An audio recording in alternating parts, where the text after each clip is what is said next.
Good afternoon, everyone.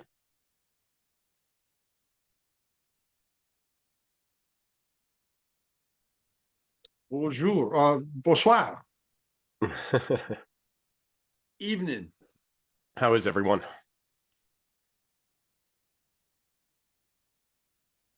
Great. You really want to know? Stressed. The holiday stress. Oh, yeah. No, it's not. Hey, look, just think about it.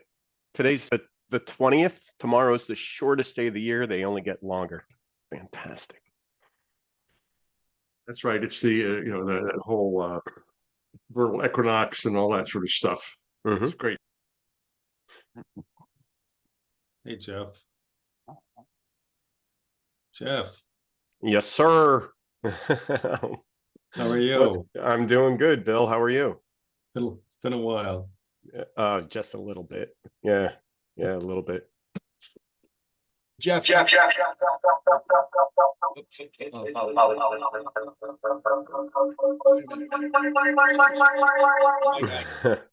Something's wrong here.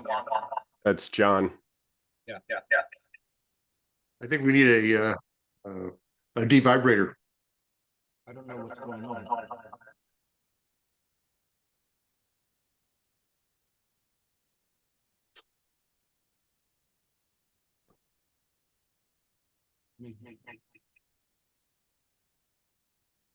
Don, can you hear us?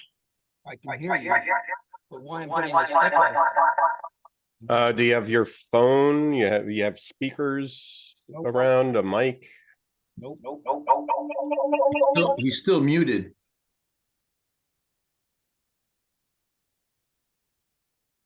And John's not muted.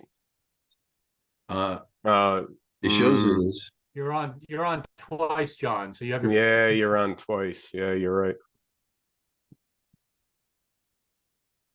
Sign off. Hey, Lori, how are you doing? I'm good. How are you guys doing?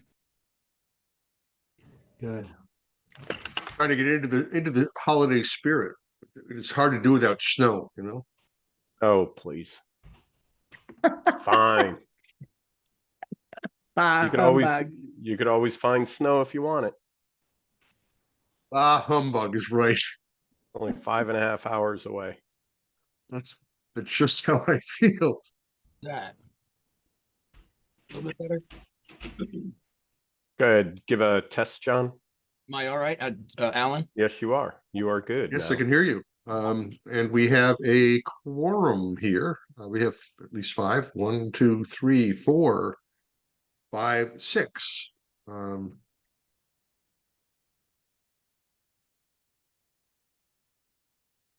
You're on mute, Alan.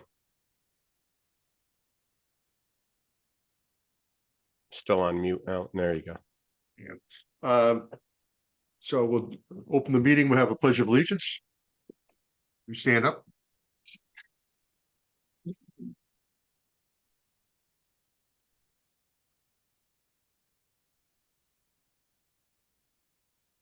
Here we go. I Sure. pledge allegiance Allegiance To the flag of the the United United States States of of America, America and to the country for which it stands, stands one one nation, nation, under God, under God, indivisible, with liberty and justice for all. Justice for all. Thank you. And As you were. for all. I will read the roll.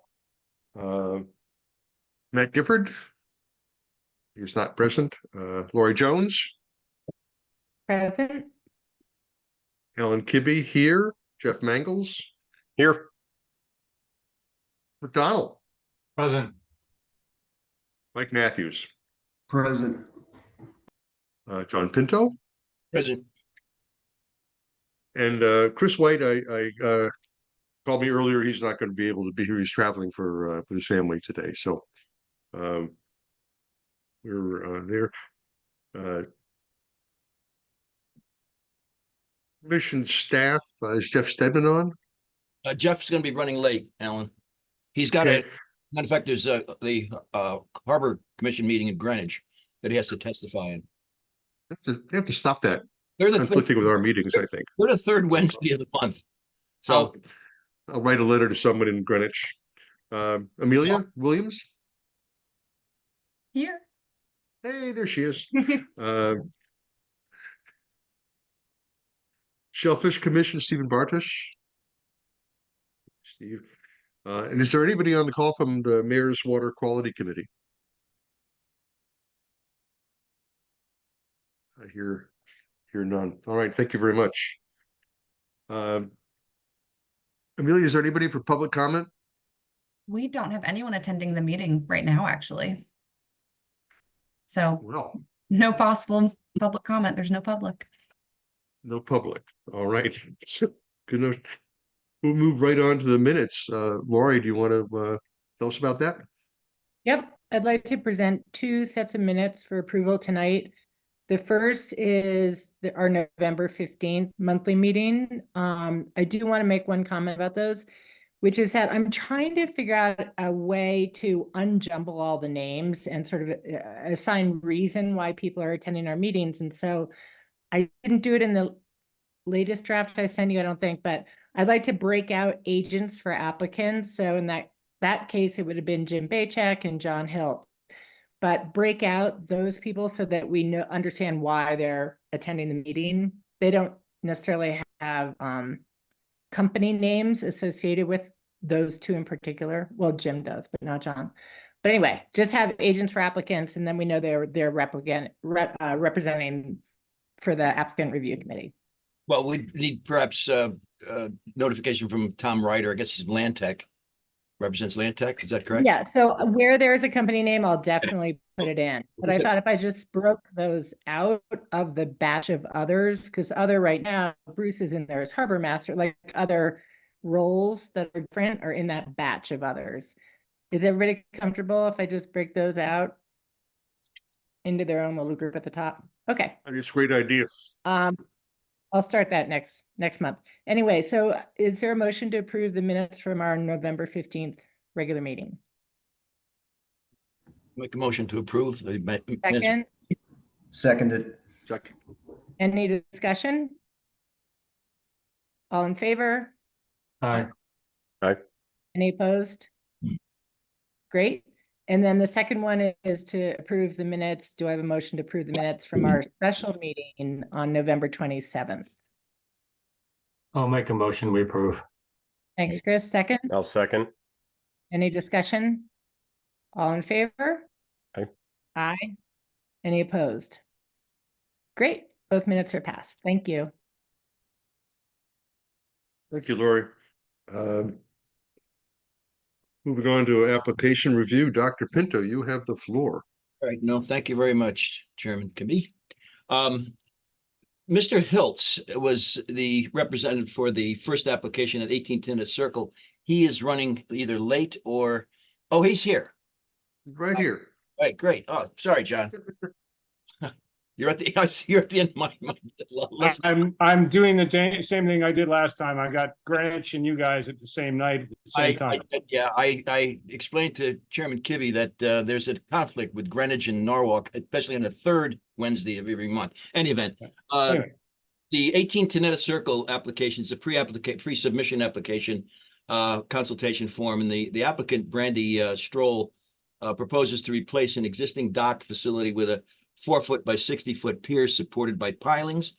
The project also includes relocation of a 12-foot by 16-foot elevator lift, the addition of a 3-foot by 32-foot aluminum ramp, and installation of an 8-foot by 20-foot floating dock anchored by pilings. And the proposed modifications are intended to enhance access for the private recreational boating purposes. And Mr. Hiltz, if you want to take us very quickly through that. Right. Basically, these are the new owners of the property, John. And, the former owner, I think, put in basically a 440 dock with a boat lift. If you look at the existing plan, you can see it's pretty much well landward of the mean low water line. So there's not a lot of access there. Can somebody share a plan? Sorry? Is there somebody who could share a plan while you're Thank- talking? Chris is usually handy with this. Chris, you have the application handy? I don't, I didn't download them. I'm a little behind this week, so Don't feel like the Lone Ranger. yeah. hold on 1 minute. Let's see.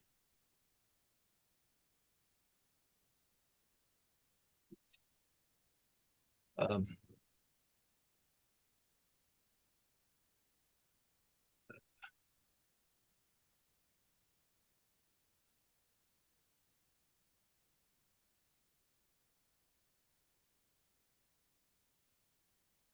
let's see if I can get that. I think I have that here.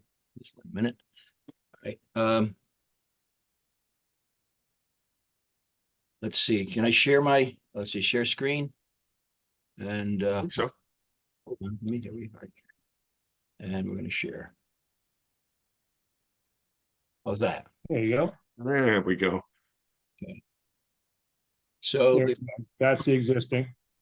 existing, That doesn't show, by the way, the recently constructed pier ramp and floating dock to the south there at the Quillard property. right here. This one. No, the one off yellow, that's the subject property we're talking about now. And then the proposed plan, That's the existing. it's existing here. And then the new Yep. plan is to extend that dock outward here, right? Basically, yeah. And you've got certainly adequate space between the littoral property line, which is commission's 25-foot usually requirement for a neighboring property. Right. And then basically, I mean, myself anyway, well, do you want to continue, any continued comment? You might have, The only thing I can say is this basically is, somewhat equivalent to the property, the new pier ramp and floating dock next door. It does obviously move things away from, as you can see on the plan, the harder substrate, supporting oysters is where things are kind of now. So it gets it off into the softer materials out in, below the mean low water line, which is, more clam specific as opposed to oyster specific. So- There'll be float skids for the float. Basically, again, it's very, very similar to the adjacent dock, and this doesn't, the adjacent dock on this plan, just so you know, doesn't show an authorized boat lift that is also, I asked the owner if they installed it yet. They said no, they were basically, getting their money together to do that at a later time, so. and as you know, this is in a valued shellfish area. Yeah, Here. So, we would certainly require some comment from Shellfish. And no, Steve Bartush, last time we talked about this during one of their meetings, he said that they obviously want to get out and do a site visit. Right. They haven't been able to yet. I fully understand, Steve's got his plate's full, obviously. So I said, don't feel bad. When you get to it, you get to it. So, obviously we're all waiting to hear back from what they have to say. I mean, from my standpoint, and I'm sure the commission members might have some other comment, don't have any objection to this project itself, other than we would certainly await approval from the Shellfish Commission. Yeah, I agree with that.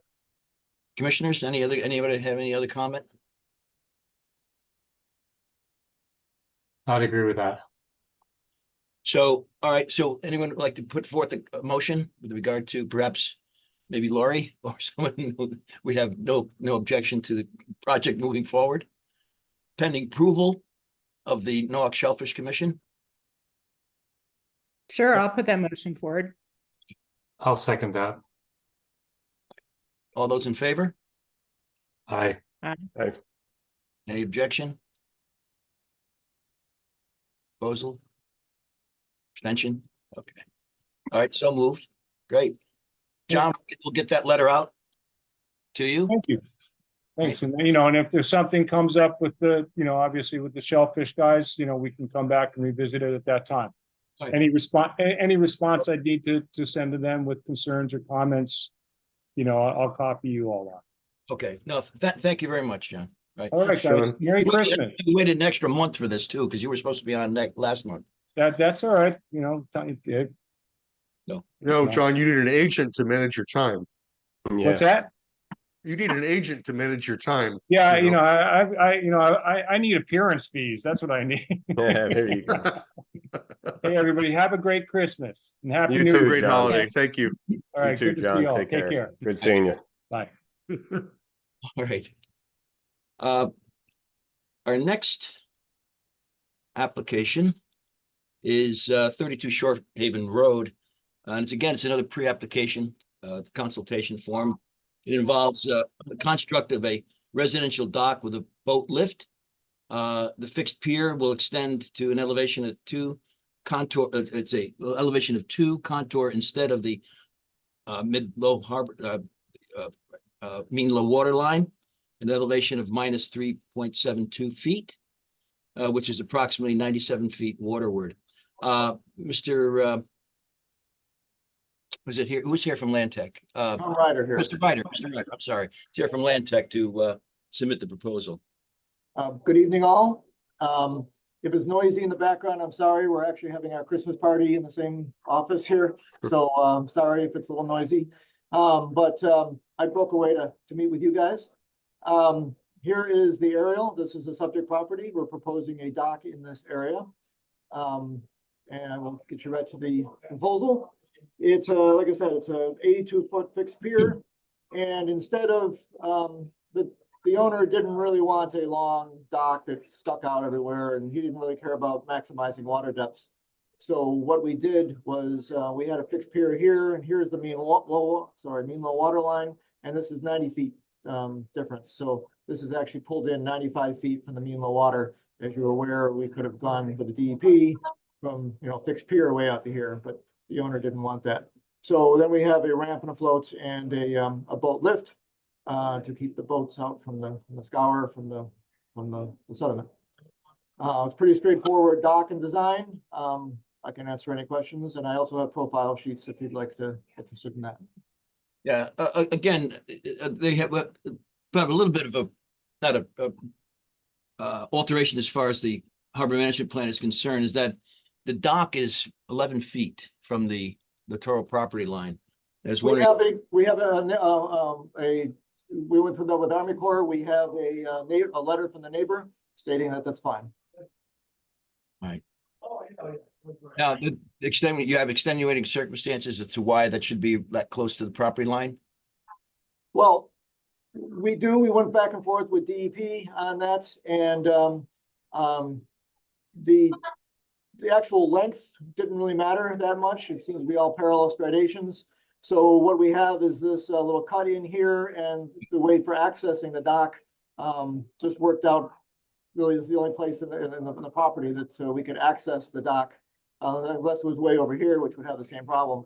So we spoke with the neighbor to the east, and they said, yeah, that's no problem. They're going to be putting another one in way over here anyway.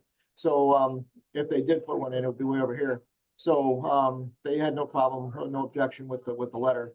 So this worked out best for us. All right, so that's basically it, Mr. Ryder, and that is, the commission's requirements to have at least 25 feet from the property line unless they're extenuating circumstances to the contrary, and then also to have a letter from the neighbor, expressing no objection. Yep, understood. All good. So I guess I would have no further comment on that, and I don't know if any of the commissioners would like to chime in. Any of the commissioners have any other comment? Comment. Jeff? I'm sorry. Was it? Jeff, anyone have a comment? Did you have a comment, Jeff? No, I didn't have a comment. Oh, very good. All right, anyone want to put a proposal forward? This is certainly a pre-submission application, so we would certainly have no objection for the application moving forward. And certainly we reserve our right to review that application in its final form. And again, pending the aspect of having a letter from a neighbor with regard to no objection to the dock reading 11 feet from their property line, that I said we would have no objection for the application moving forward as written. I'll make that motion. So, I'm sorry? Chris, do you want to make? I think Chris stated that he would. I'll make that motion, John. There you go. Oh, I'll okay, second, I'll second the motion. Yeah, and I'll make the motion for it to move forward okay. as stated. Thank you very much. All right, any further comment? All those in favor of that recommendation? Aye. Aye. Aye. Abstains? No. So moved. Thank you very much. Thank you Thank very you much. all for- Have a wonderful holiday season. Thank you. Right, John. And go back to your party. Enjoy your. Yeah. Got my glass all set. Thank you. Perfect. That backdrop just shoot up and we have party eaters behind you? Yes. Yeah, probably. Take care. Bye. You're all waiting in the wings, right? Take care. Thanks. Thanks. Take care, John. The next application is at 132 Water Street, and this is a, again, pre-submission consultation form. And the applicant intends to expand their current marina infrastructure by incorporating supplementary floats, pilings, and access ramps.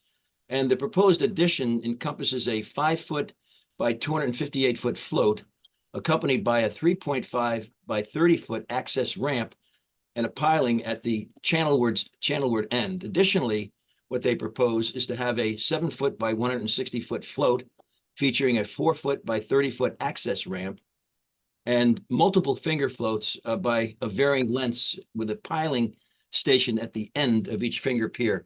And that those pilings are going to be actually waterward, and those finger piers are going to be waterward toward the Federal Navigation Channel. So I think Jim, Mr. Bajek, I think you're here to review that with us. Yes, I am. Thank you. I just put up on the screen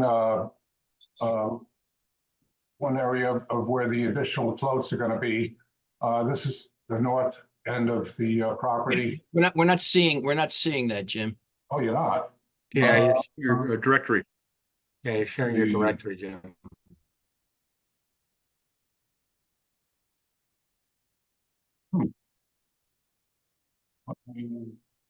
Jim, you may have to stop sharing the screen and then try sharing again, but make sure you share the PDF, like in Adobe.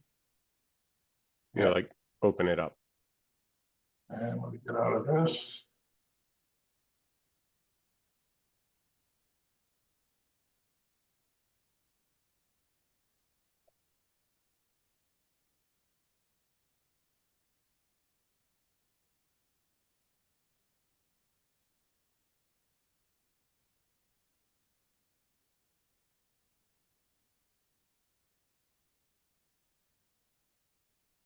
Can you see what I have on the screen?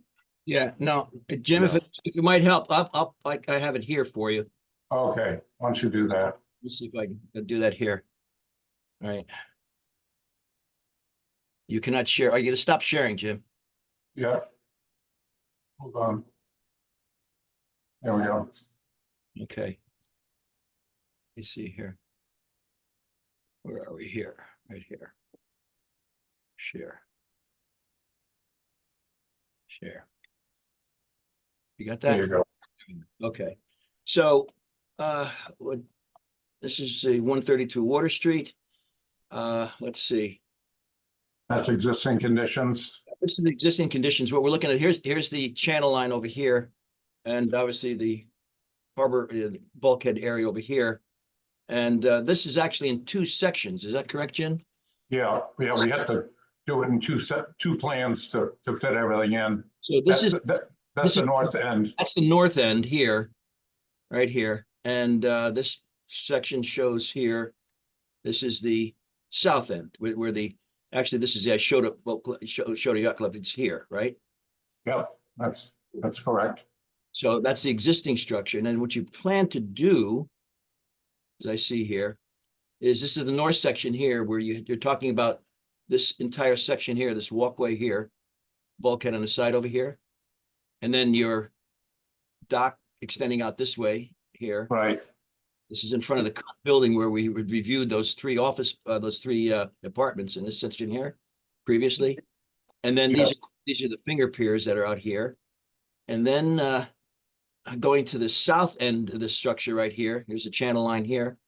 And this represents the southern end here.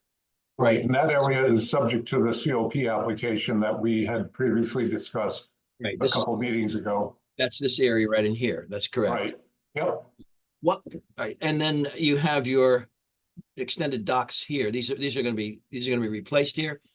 And again, noticed here, let's see, you had previously, and I don't know if this, sure you had an arrangement with, let me see if I can go back to here. Right here, this section right here, Jim. mhm. This was an arrangement that you had with Ishota? Yacht Yeah, it Club? was kind of an informal arrangement. They let us have the dock situated like that, and we let them use the dock, so it's kind of a, So now this section right here is gonna be removed, right? yeah, as part of the COP application. The application here, so you're gonna just extend here, right? So, and then this is also, it's gonna be a commercial marina?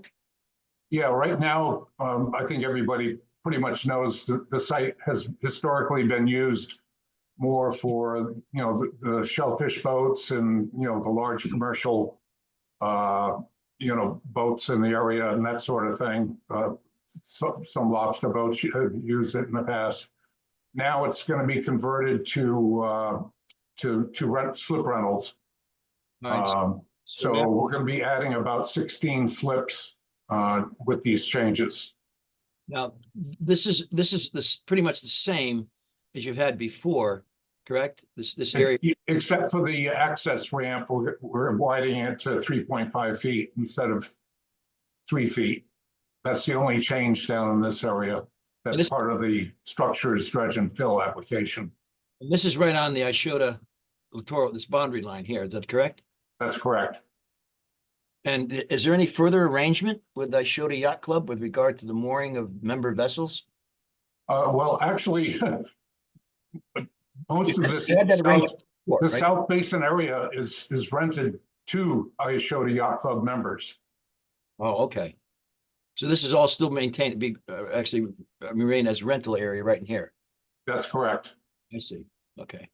And then this further extension, that's eliminated before, right? Eliminated. Right, but they're still going to be able to berth alongside that side of it. Okay. Now, the other thing, I mean, my personal review on this, Jim, is this section right here. Where you have the extension of these piers that are going out. The Mhm. piling at each end of these. You're 10 feet from the Federal Navigation Channel, Right. right? That's what we're allowed on that South Basin area. I'm not sure. Well, as far as the commission's policy with regard to being right next to a Federal Navigation Channel is that, and we usually follow some of the Army Corps' regulations of being 3 times the depth. That would normally be 36 feet, but obviously that's not going to happen here. But usually some of the marinas with extension in toward the channel, we've allowed 25 feet. Be in that area here, except for the East Basin. East Well, Basin. they've allowed us to go 10 feet. If you go to that, scroll down again to the existing conditions. That's who represents the DEP? We got both DEP and Army Corps authorization You did. for finger floats to extend within 10 feet of the federal channel in that South Basin.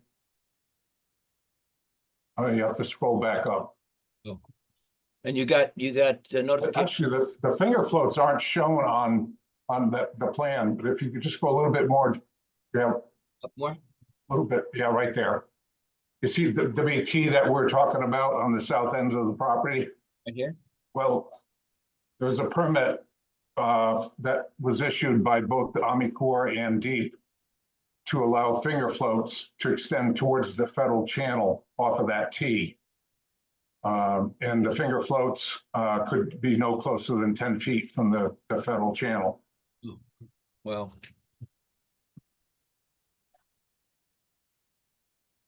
And so we're just following that concept to the north side of the property. and you have a letter to that regard, Jim? And I don't mean to. We have permits. Okay, all right. I could give you the permit number. No, I believe you, but it's again, it was sort of, what catches my eye basically is what we've had policy in the past with any of the other marinas in that area is that at least a 25-foot, maybe 20 to 25-foot setback in the south, sort of in that main channel, but in the East Basin, for circumstances that escape me right now, I'm just going back about maybe 15 years, if not more, allowing a 10-foot setback at most in the Federal Navigation Channel. The thing is, these finger floats can be removed pretty easily. So when the Army Corps comes and dredges, Well, yes and no. You've got piers. You got pilings at the end of each one of those finger piers. yeah, the pilings can be pulled and then the fingers removed to allow for the federal dredging.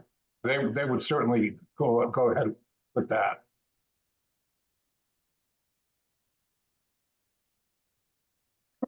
That's kind of a standard thing. Yeah. Well, that we know from the past. Yeah, I mean, they've done that in the 5 Mile River continuously as well. Any commissioners have any comment that they would like to make? Anyone?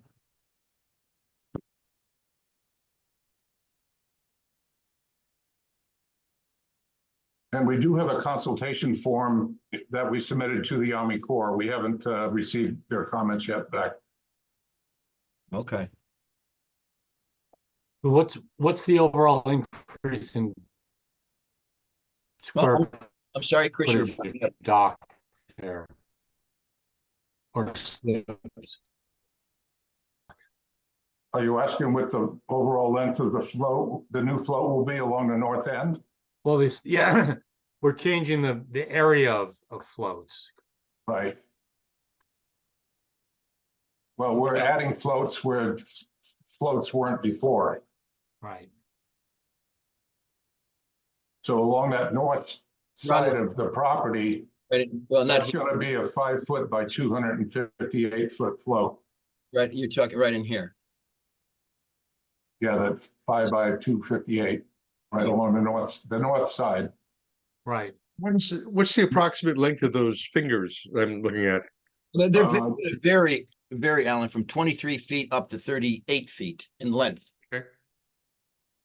So they seem to go up sort of accordingly. Let's see, they go up. I goes from 23 to 26 to 20. I saw the numbers at 20 to 35, but up to 38 feet in length.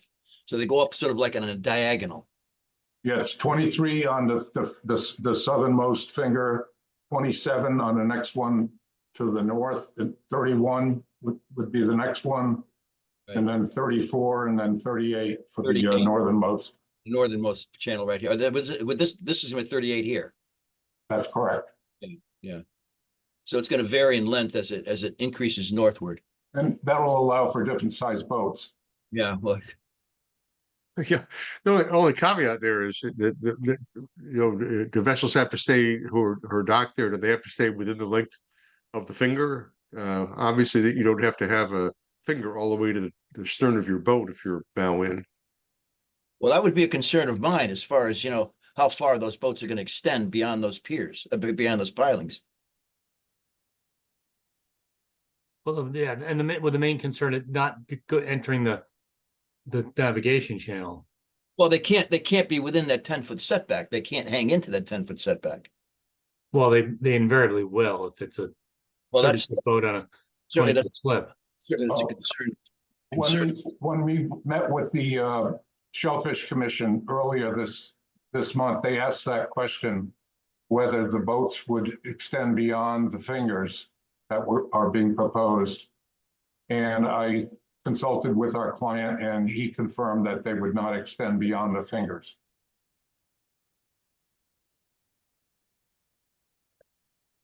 The question always becomes for us is that who polices, remembers that and polices it, and that's the always the difficulty here. Is that the harbor master? Is it Our eyes on the harbor, to sort of keep tabs. The harbor master has oftentimes checked boats that have been on the pier down in the East Basin where they've extended into the channel. So I don't see why a harbor master can't keep a watchful eye in that area as well. And any of the Met Commission members that are frequent the Ishota Yacht Club, restaurant, can certainly catch eye of that as well.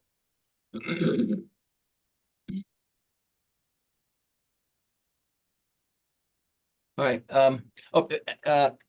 Amelia, before I forget, Jeff just texted me and he's having difficulty finding the link. I don't know if you can resend that to him. I'll do that now. Thank you.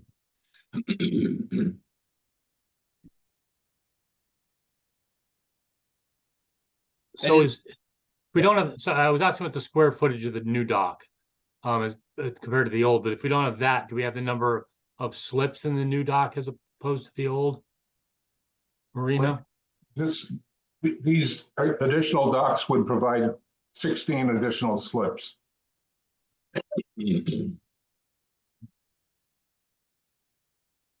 That would be suitable for rental.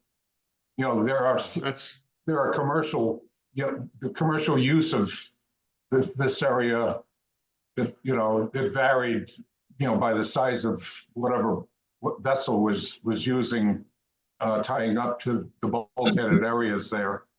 So it's kind of hard to say, how many slips are there now, because the use varied, almost on a daily basis sometimes.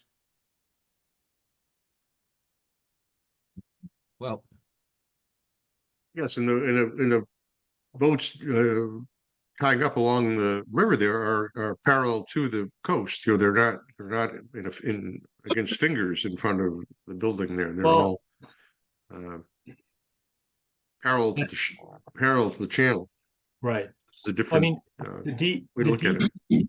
the structure dredging and fill application indicates, you have to indicate how many slips you have and how many are authorized for, right?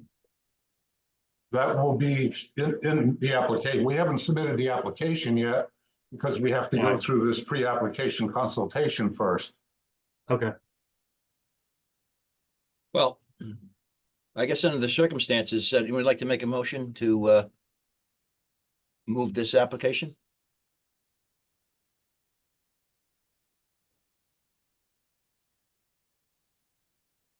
I mean, you still have the right to review the application in its final form when it's submitted. Like I said, anyone have an objection to move the application forward? With our consultation form. Yeah, Yep. I'm not I'm a tiebreaker on this, so I can't vote on this. So I don't have any objection to moving forward. All right. All right. And have a second on that? Any second? I'll second. No, thank you, Lord. All right. So again, Jim, as I said, we certainly I can appreciate the fact that you've got certainly access to the Army Corps and you've got permission from the DEP to be within that setback from the channel. I find it a little bit of unusual, but nonetheless, you have a permit for that. Again, the commission really has, I guess the Army Corps and certainly the DEP have the final say in that matter. But again, I just wanted to point out that it was against, commission, the harbor management policy to have any vessel or anything, any mooring or dock, within that sort of around 20-foot setback from the Federal Navigation Channel. But nonetheless, we can move the application forward and we'll submit a letter to that regard then. I think it's that dock has sat mostly empty for a number of years with occasionally the harbor harvest boat tied up there and all. So I think to be able to utilize that with the Harbor harvest boat would be in here, Alan, right? well, no, but that's still there, but also up in front of the Oh. Oyster House. That I used to see those figures there too. Opportunity, opportunity there for more vessels to be anchored there if they're not taking in oysters and taking out shells. All right, so all those in favor of that motion? All right. Aye. Aye. Any opposition? Any abstention? All right, so moved. Move forward with that. All right, Jim, thank you very much, Jim. Okay, thank you, everybody. Happy holidays. Thanks, Jim. Have a great holiday, Jim. Thanks, Jim. Thank Happy you. holidays. All right. All right, let's see. The next application is at 23 Channel Avenue. This is a CAM referral. It's by Robert and Elizabeth Downs. They plan to raise an existing structure and implement a new foundation system compliant with flood and building codes. They want to replace the existing driveway with one serving a new attached garage and add a freestanding deck and masonry terrace. The property is located in the CAM zone and is currently out of compliance with the flood zone regulations, but the proposed project will bring that resident into compliance. And I think we have let's see, who's here to review that application? I'm here, John Conti from Conti and Conti. And there's also Mr. Bill Earls, who's the architect. I think Robert Downs, the owner's here too on the meeting. Right. Do you have any walk us through that? I saw that as far as we are concerned, basically is the runoff and wash off into Norwalk Harbor. And I see you broke the project up into two. I guess you have an east and west. Was it east and west? East basin, Yes. west basin. Yes. Where you did show that in the east basin side, the drainage would go perhaps directly into Norwalk Harbor, as is currently doing right now. Your roof arrangement will collect some of the drainage, and then in the west side of that basin, you plan to have the driveway having impervious surface. So you will definitely will reduce the amount of water effluent going into the harbor, and we're not going to be impacting just as far as the we're going to be mitigating certainly the impact on of water, stormwater runoff into the harbor. Certainly.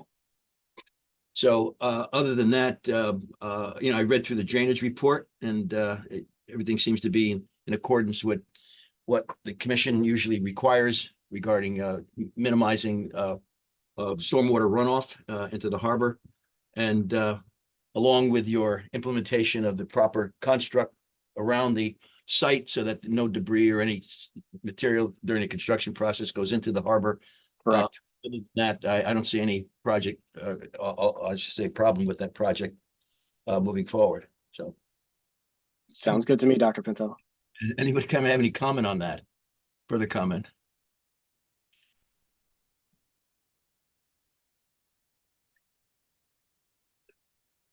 All right, so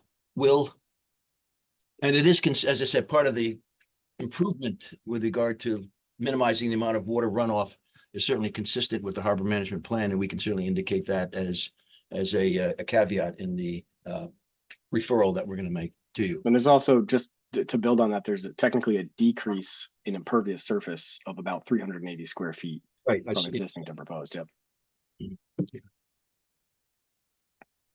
Any of the commissioners have any further comment on that application, the CAM application? No other comments? All right, so we'll go ahead with that. We can make a motion with regard to having that the proposed plan, CAM application is consistent based on its decreasing the water runoff and having decreasing the impervious surface and allowing less water, effluent, stormwater into Norwalk Harbor. We'll make comment to that regard and allow the application to certainly move forward. Yeah, I'll make that motion. Any second on that one? Second. Thank you, Chris. All right, all those in favor? Aye. Any opposed? Any abstentions? Not hearing any? Thank you very much, Mr. Downs. Thanks so much for your time and consideration. Oh, Mr. Conti, I'm sorry. Yeah, that's no You- problem. Alrighty. Okay. The fifth item on is the city dock. Let me see if we can, we're gonna have to let me just. I'm not sure, stop sharing here. Here we are. Okay. All right, so this is the dealings with the city dock. I think Alan, I think you were going to talk to Mr. Stowers with regard to one of the letters that was sent to the commission from, I'm not exactly sure who it was, regarding the south end of that dock. to see whether you can use that dock coming in horizontally or perpendicular or something of that regard. And I think you may have discussed this with Mr. Stour. Not as yet, because I wanted to get the commission's input before we did that. So that's fine. It's just that, the drawings we have from Race on this are really limited, and they're just showing a dock with a bunch of new fingers. There are new figures on the south end, which is the spot where we've always had a spot for a place for a vessel that normally is on a harbor commission mooring to be able to come in, take on passengers, take on water, cargo. I mean, they don't have any cargo, but sleeping bags and other stuff. And the plan we've seen now has all fingers where that place was, and so I think we need to articulate what for our moorings in the harbor that we read out, and that I remind you all, that's our primary source of revenue for the Harbor Commission, is the rental of moorings in the harbor. Is we have the proper amenities there for supporting that mooring field, and they're just kind of have gone now. If I had a 35-foot sailboat, which is not unusual for the kind of mooring field we have, there's not a really good place is drawn to tie up, to take on water, take on crew. If you're gonna have to do a repair or something, you need to be tied to a dock. There's no other place, and so I think it'd be useful for us to come up with a list of what we have to have there for our people on our seasonal moorings. And it's kind of, and I have difficulty with the drawings from Race. I don't believe it on them, but they don't show any hose bibs for water or any electrical connections or anything in terms of utilities that the boats that they're renting to might require, or that, again, if we are going to have people coming in to take on water where there's a hose bib and things like that. There's just no detail of any of the work on those docks. It's just, they're kind of blank docks with nothing there. Docks are especially for mooring holders in the harbor, for residents and non-residents in that area. We have the visitors dock to allow visitors to come in and use water and et cetera, whatever they need there. But on that dock over there, there's no accommodations for anything else. Is that? Well, there is water now, but again, it will be a new dock, I believe, because it's configured very differently. So I just don't understand, and I just think it's useful for us to just sort of outline what's required there, both for. I mean, I look at it as for the mooring field. It's very important to the Harbor Commission to be able to come in, discharge people, take on cargo. Sometimes you have to do a repair. You have to wash down your boat, and it's easier to do that tied to a finger than it is to swim around it, off the boat and with a scrub brush. And so I just all those accommodations really need to be there for the moorings that we lease to residents and non-residents alike. So I'm not sure how to get that across to everyone. I'm happy to meet Mr. Stowers and those guys, and I think I have a good idea of what's required out there, having been in that situation myself for many years on a mooring. We're going to have to come up with some requirements, Alan, or some statement, because Emily from DEP is requesting that she's actually waiting for our comments before they make comments about the city dock. Okay. If you could share that, I'd be happy. If everybody wants to, I'm happy to make a list. It's not really rocket science, so we're not going to put a gas pump out there or a diesel pump or probably even a sewage pump, which would have been done in the old days. But I just think we ought to get all the amenities there, which are not substantial, into the program, and I think that's better, and that's good for the city of Norwalk too. I mean, these are people who are getting a slip, but they've got no no fresh water to wash their boat, as it appears to me now. They, again, what they've had there has hose bibs on the dock, but they don't now. None of that is shown, and so it's kind of curious to me how anybody would want to keep their boat when there's no water nearby to just rinse it off and We're gonna have to so on get and some so forth. words on paper, Alan, to submit, how we approach that. I'm not sure right now, but we're gonna have to put something down and submit it to DEP as Well, far if as. you have a letter from Deep, I'm happy to help you respond to that or respond to it, because there are needs that the mooring field has that aren't clear on the drawings we have for the town dock, the new dock, that doesn't show any hose bibs, doesn't show any water, doesn't show any electricity. None of that is there, and I don't know if that's going to be provided or not. And so those are things we have to talk about. Yeah, We had some conversation about the southernmost finger off the end of that dock as being a possible place for a boat to tie up to do these things we've been talking about. But that finger is like, looks to be a couple feet wide, and so it's really not substantial enough for unloading off the boat. It's fine to walk down the side of your boat, but it's really not large enough to Garrett drag a stuff. little wagon down. You need a little more width. So there's some considerations here that I think we can get. We just need to have the discussion about what's required, and I'm happy to work with anybody that wants to do that or Yeah, Alan, if you want to contact me, I can help you out on that. okay. That's great. I mean, definitely, we'll be happy to work on that. What the utilities are needed there, because that, from the commission's point of view, those moorings are our major source of revenue, and if we make those a good experience, we'll fill all the mooring possibilities up. Without that, we're going to end up with the people say, "Gee, there's no place to get water Right. here. Right. I'll So- find another place to keep my boat because there's no water, there's no nothing." Yeah. So it's important that we provide those amenities for the moorings, which is our primary revenue source. We Well, support those guys. And I'll just say this, as somebody who both has a dinghy on that dock and a mooring, I pay the city 3 times as much for my dinghy slip as I do For the mooring. for the mooring. Right. I pay $90 for my mooring and $300 for my dinghy. So I'm not just a customer of the mooring field, I'm also a customer of that dock, and I pay $300 to keep my dinghy there.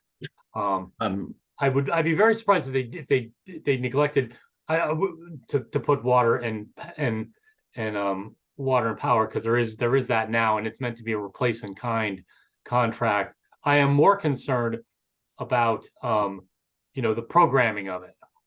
How it's they could in the 60% design phase, they can say, oh, this slip will be reserved, the end cap will be reserved for for the mooring field people, and then if they sell it to somebody, then we don't get to use it. So Well, it has to be dedicated for landing a craft. It has to be for the mooring field. right. And Alan Or makes a a good vessel in point. distress. And Alan makes a Anything. good point that it should be more like the main dock width and not the finger dock width. Mhm. The end cap should be more substantial than a normal finger. I think anyway for the design of the docks it should be, frankly, but because of the wash you have it coming in from other boats and things. So, well, Jeff and I'll work on that, and I was gonna say, because if Mr. Stour, I'm sure would probably might be amenable to that and sort of input from the Harbor Commission. And the only other thing that was a main concern that I wanted to make sure was in that policy is that the Army Corps stipulation with regard to anchoring in the federal navigation in the federal anchorage area is that the mooring fees or any fees that are at that dock facility is comparable for residents and non-residents. You can't have Yes. so that's one of the main stipulations that we had when they redesigned the South Anchorage several years back with the Army Corps, that residents at and this point, the last time I saw the fees, which I don't think have changed, is that it's different for non-residents and It residents. is. It shouldn't is. Yes, it that's should right. it should not be, because as far as the Army Corps, and we had an agreement with the Army Corps years back, that there would be an open policy for residents and non-residents being the same as far as the cost of concern. What they can change is the parking fee. They can change, increase the parking fee, but they can't, as far as the cost of the dock of mooring a vessel at that dock should be the same for residents and non-residents. Yeah, because so currently a resident can park there for free and a non-resident cannot. That's correct. That's correct. That's allowed. The core Right, and that's already established, yeah. had no objection. Chris, am I correct that the fees are still different for the They are. residents and non-residents? They For, are. Yeah, that's They the are. published fees are, yeah. Yes. that needs to be corrected as well, so I'll take that up. I'll get Jeff to give me a hand with anything I need a hand with. I'll help you. I'll jump in. Oh, good. Thanks, Bruce. Yeah. Well, there's really nothing to vote on or No, there's discuss. not. It's just a matter of we need to be aware that the city's preparing to spend a bunch of money there, and it needs to support the mooring field because Mhm. if we don't have that, who would moor there unless they owned a waterfront home, to tie up to dinghy to, or if I were an entrepreneur with a waterfront home and a big driveway, I'd probably lease out parking spaces and a little dinghy tie up and make some new friends. So that's all that is. I'll move forward with that. Okay, all right. Thank you, Alan. And the last item is sort of an update on the city's rezoning proposal. For those who remember, last month we had agreed that we would request an extension from planning and zoning to respond to their rezoning map, et cetera. And a letter, actually, we found out that we were not granted permission to extend the comment period. And so what we, Jeff, Mr. Mengels, myself, and Mr. Bardish, as private citizens, took it upon ourselves to make a recommendation. I think that was we sent that to Alan. Alan was sent to you, and you sent that to the I commission. saw a copy, yes. So we had requested if you recall, we requested a modest extension of the public comment period for receipt of written comments, to planning and zoning. And what we requested was an extension to at least to December 22nd, to enable the commission to have input from the Shellfish Commission, have the luxury of reviewing what the public had to say about the area, and also to have comment, which we later saw from Deep, and so that we can provide again some of our more comprehensive response to the P&Z. But anyway, that was sort of denied, and for reasons that I really didn't fully understand, but Mr. Kleppen did send a letter indicating that, let me see what he has here. He says that the Planning Commission cannot legally grant an extension on statutory time limit. And I wasn't sure what that statutory time limit was to which he was referring, at least in the contents of limiting the planning and zoning from acting on its own policy or on its own proposal. So I didn't know what exactly he was referring to as far as legal, sort of a legal responsibility for extension. Technically, for the referrals, Dr. Pinto, the Planning and Zoning Commission will refer applications to other entities such as the Harbor Management Commission or DEEP. And when they do that, technically the regulation rewrite is a text amendment, just a really big one. And that has a 35-day statutory timeline. So once they refer it to you, they can't make a decision for 35 days. They have to give all the agencies they referred it to 35 days to comment. So that's what Mr. Kleppen is referring to in his email. So that, but this is referring to policies for the other applications of their own. This is their own proposal.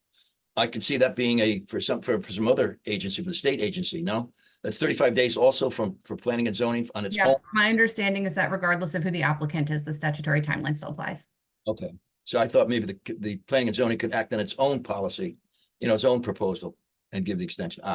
But it couldn't with regard to somebody else's policy. Okay, all right, all right. I wasn't sure about that. Other than that, in any event, you had our comment. We did make comment, and we had, as I say, you have the comments that Mr. Mengels, Mr. Bardish, and I had submitted, not on behalf of the commission, but as private citizens that dealt with that area. So, anyway. I think that is it, Alan. I think application review is complete. Anyone have any questions or comments you want to make at this point? Good. Okay, Jeff has, Thank you. Jeff has the link, Amelia. Pardon me? I sent it to him. Did he not receive an email? I can send it again. if Oh, he's- no, wait, he just texted me. Wait, let me see what he says. Have the link, but still have another presentation in Greenwich. Okay, All right. the link at least. You talk about a one-arm wallpaper hanger. That's Jeff Stedman. Okay. All right. You don't know. I mean, some people like Mr. Hiltz was able to juggle both and be on screen for both commissions, I assume. So we need to push Well- Jeff a little bit. Well, he needs two computers, I guess, in doing so. As I tried, you couldn't get on. I tried to get on twice and you get an echo with it. It's very hard. Anyway. All right. Thank you. Thank you, John. Thank you, Mr. Chairman. All right. Correspondence. Do we have any correspondence, Amelia? I don't have any. I have not received anything either. How exciting. I mean, we're just, just no Christmas cards or anything? Nothing to present? Okay. I Although, need to take like a 2-minute break, so we're just, if you could let me go and I'll be right back. okay. Although I'd like to comment on our Christmas party, that's for sure. With the Shellfish Commission, that was very good. It was excellent. Lori was there. Great. I know. It's so nice to finally meet a couple of you guys in person Person. after 3 years.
Hi, Mike, you still there?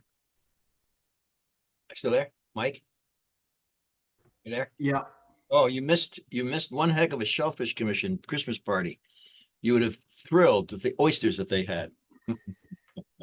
I am really jealous, John. I want to hear all about it. Unfortunately, Oh. I was out of town. just Hearing like all every about other it, week. you'd have to watch everybody how they dove into the shellfish. It was just decadence. I'll tell you, it was really nice to have, you know, as much as you can tolerate. Let me put it that way. It was really good. 3 Sounds dozen, like and I having- didn't even make a dent in the pile. Yeah, you would have definitely started the oyster trail right from I showed a yacht club. Well, I'm Oyster sorry you Trail. have missed it, but I I'm heard really that. glad everybody enjoyed. Hopefully they were Norwalk oysters for the They most part. were Norwalk shellfish, exactly. Yep, Awesome. fresh, That's great. fresh off the vine. Yeah. Right. Okay, am I up? Is everybody back? Lori and Chris? I'll shut up until I see their smiling faces. There you go. There's Lori. Hey, Lori. Hey, I think I Chris. heard Chris. You gonna make me sit up? Yeah.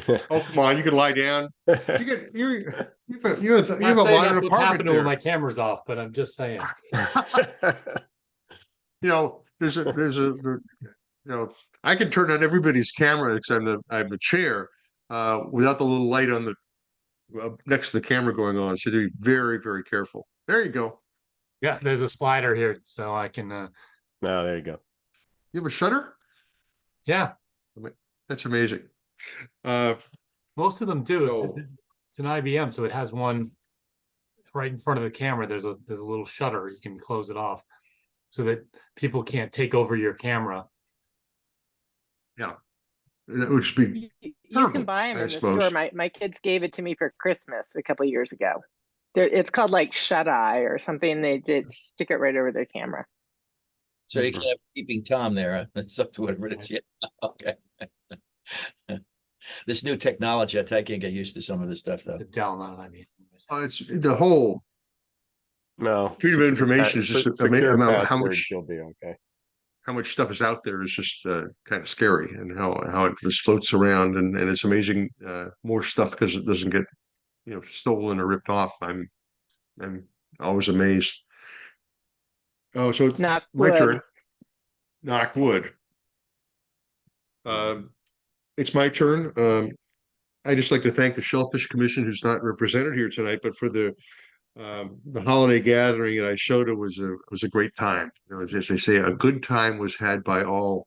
But that was a lovely affair, and I think it kind of impressed me with the need that to seeing each other is really important in face to face sometimes. And so I think we need to think about ways we can maybe meet. And I mean, I see Amelia cringing there.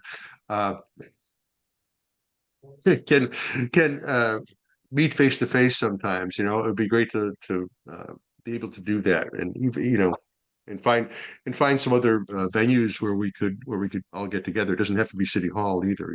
There's a lot of nice places on the water we could gather and do our meeting this way, but for the public and all. So, but I just thought that was a great event. I think that. Kudos to those guys for pulling it off, and I ate a whole lot of oysters, and they were delicious. So I sent you guys all a note about the 2023 Boaters Choice Award that our mooring field earned. That's from marinas.com, and if you're marinas.com is owned by Dakwa, who leases our moorings, or vice versa, but they're Dakwa and marinas.com are kind of the same thing. So it's there's a business function that Dakwa is getting from these awards and all. So but we had a great season with our moorings, and a lot of appreciation to Jeff and to the harbor master for the treatment of our guests and being accommodating and all. So it's a real feather in our cap to have achieved that in our first year. I think Jeff will probably talk more in his time about what the plans are for in putting some more moorings out and try to get more people into Dodge to partake of what we think is great about Norwalk, because it's we have a lot to offer by the water. I don't have anything new about the Walk Bridge. Bruce, do you have anything going on? Amelia, can you share some of those photos? Unless you want to do that when your report. That's Oh, okay, yeah. that's No, you did nothing, that. nothing, Was it when you in your time? The other thing we have to do at this meeting is we have to pick a nominating committee for the nomination of officers. The only officers that we have to elect are the chair, the vice chair, and the secretary. The rest of our commission officers are appointed by the chairman, except for the nominating committee, which we can all vote on here. I'll read the charge for this, so I don't screw it up. But it says the nominating committee shall consist of 3 members of the commission appointed by a motion of the commission during or prior to the commission's December meeting. The nominating committee shall nominate candidates for officers of the commission in advance of the annual meeting. Additional nominations may be made by commission members at the annual meeting, provided such nominations are endorsed by at least 3 members. The nominating committee shall also assist the commission in recommending to the governor of Connecticut candidates for the positions of Norwalk Harbor Master and Deputy Harbor Masters. The nominating committee also shall recommend nominees for awards and other recognitions given by the commissioners. That would be like the Donovan Award and other things that we do. So that's what so we need 3 people to do that. In terms of an organization of our size, people on the nominating committee can be nominated for any of these positions. So being on the committee doesn't mean you can't participate. So that's the question there. I don't know if Dr. Pinto is still hiding out. Doc, you there? Is he still? Is he there? On camera? Yeah. Oh, there you are. I'm sorry. I thought I was looking for you over somewhere else. So that's my understanding of how we do this. So there's no rocket science to it. I think that people who are interested in continuing on in roles they have now are welcome to do that. If other people would like to step up and take on those roles, I think that's fine too. But we do have need to come up with a nominating committee of 3 for the 3 officers positions that which turn over every year. It's a 1-year. It's a 1-year thing. So my services for that as well. If anybody else wants to join in, 2 other people, I certainly would continue. So John would like to be doing that. Anybody else would like to be in the nominating committee? It doesn't preclude you from being nominated. And make that clear. Just to accept nominations, and that and the nominating committee can accept nominations for example, we've had at occasion, this is going back a few years, a person would be nominated for chair, and then someone else would nominate that person with backing for vice chair, and the name goes in both places. But and there's no problem with that. And so it's up to the commission to choose who they want to be governed by. And that's basically it. So the nomination committee is just to accept names and making sure that the person who is nominated agrees to that station. So that's basically it. And then that slate is put together, and then the commission votes at for the February meeting. Well, John, if you'll have John is me, in. I'd like to join. Yep. Be happy to do it with you. We get others? Chris? I nominate Chris White. Yeah, now you need Chris White. Yeah. For you? I was going to nominate Matt Gifford. Yeah, I'll tell you what, since Matt and Chris aren't here, I'll do This is it. how the commission works here, huh? Guy doesn't show up. Yeah. You nominate your wife. Volunteered.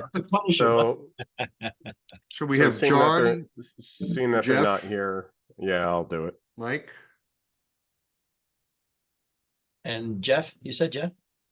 Correct, me. John, Jeff, again, if, are there any other names that we want to consider?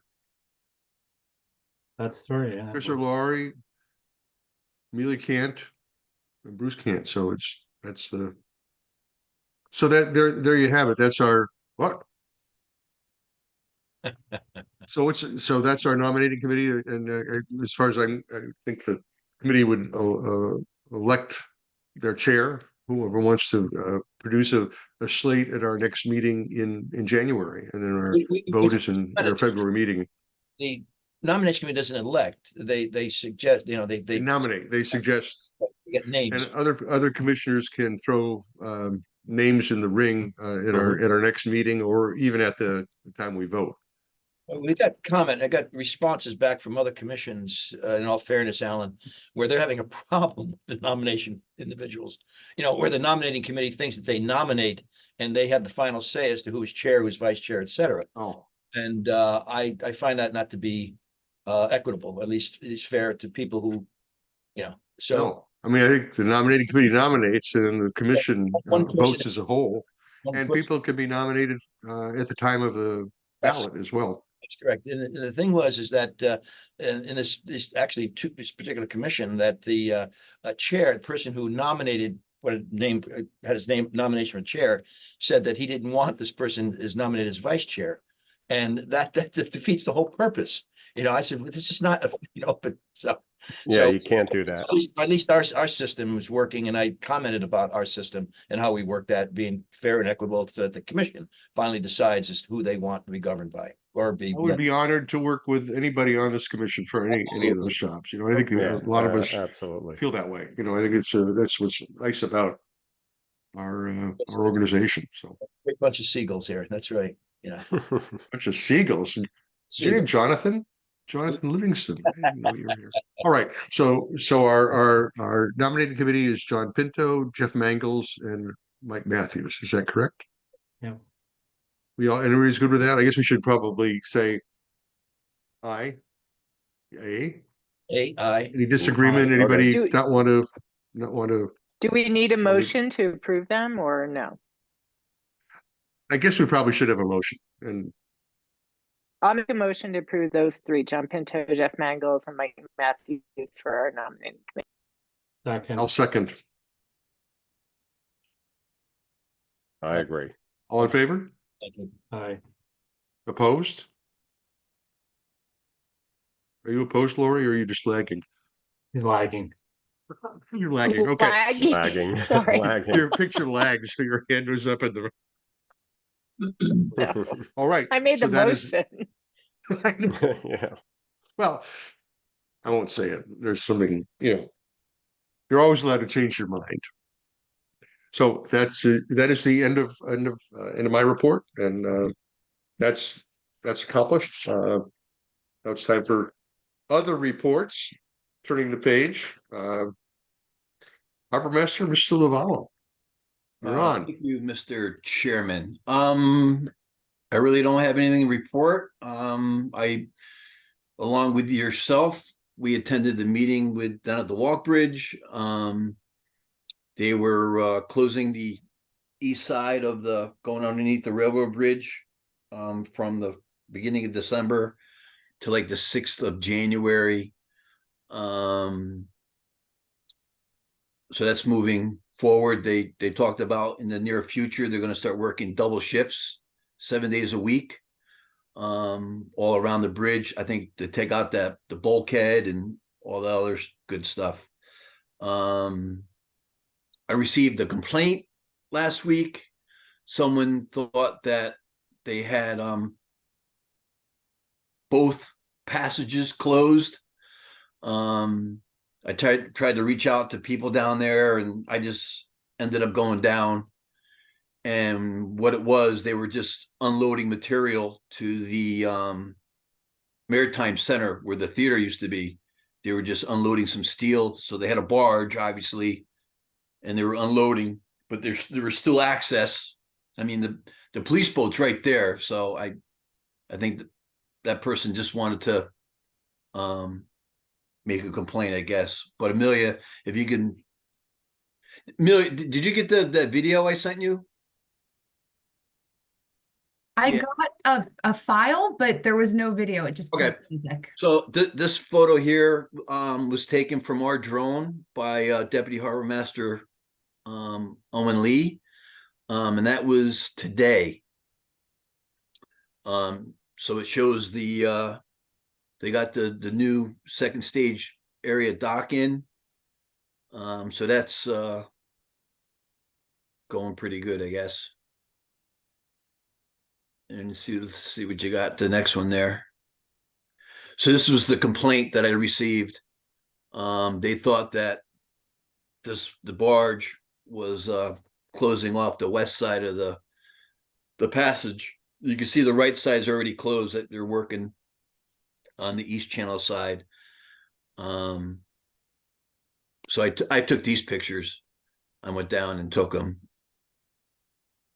So they're just unloading the steel for the bulkhead to unload. What do you got next? I just have those 3. Okay. Yeah. So Day, you were taking those, Bruce. What's that? It's a beautiful day that you were out Oh there. yeah. It's Oh gorgeous. yeah. That's gorgeous. Awesome. Oh yeah. Really So, great community we live in. Anything else going on?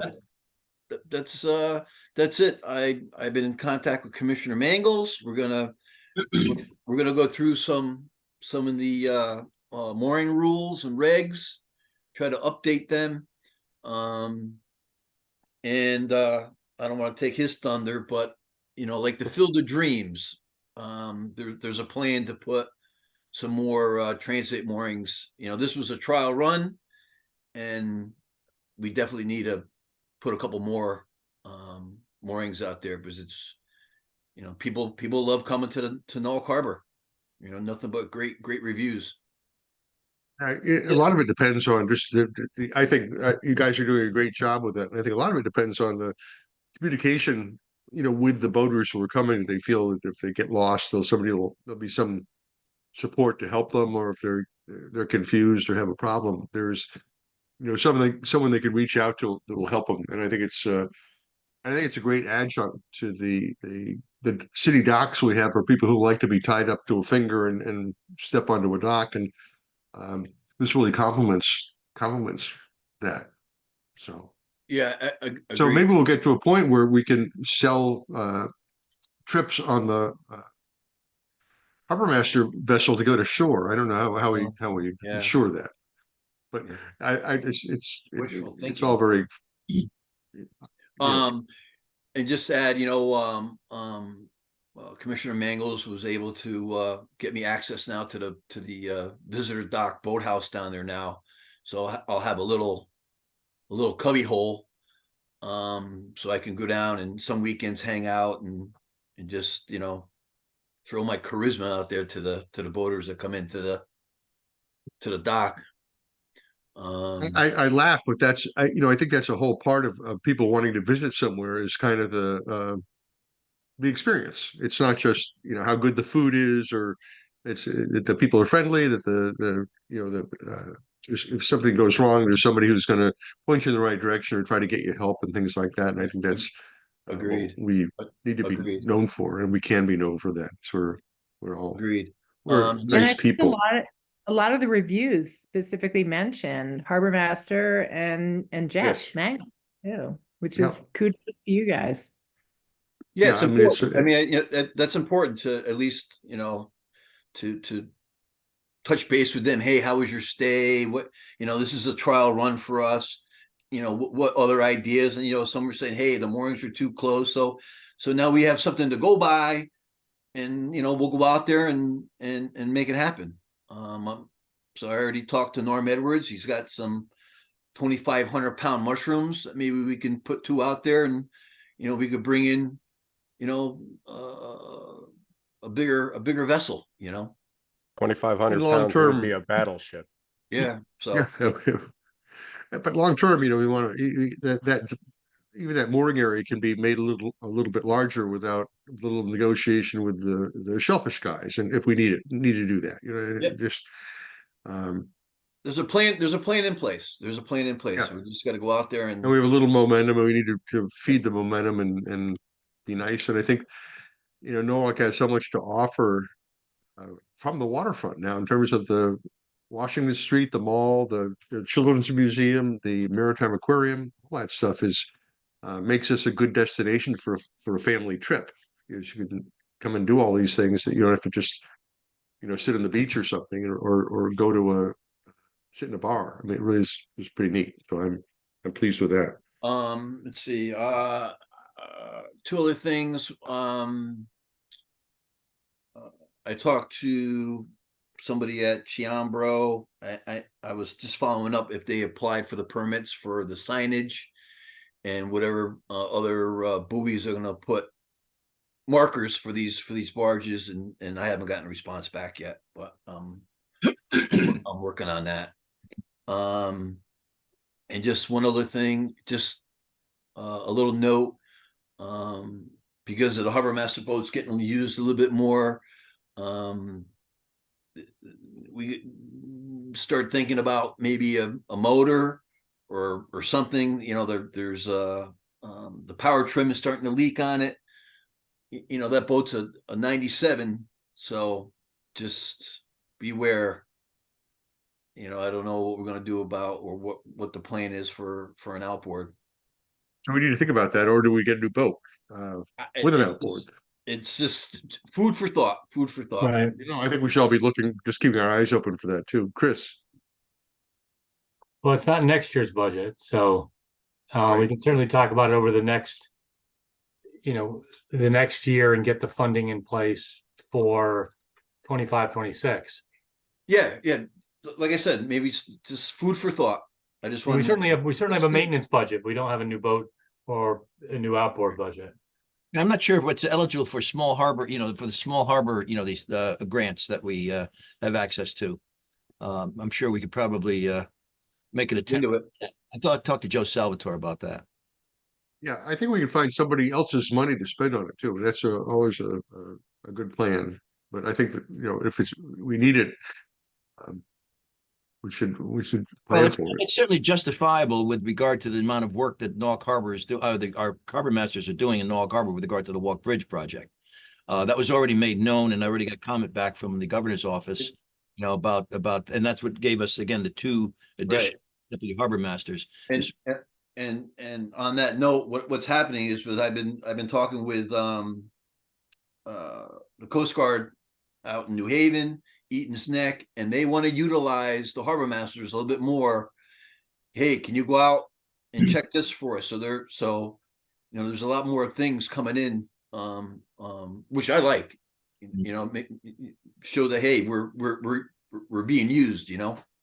On that note, nice.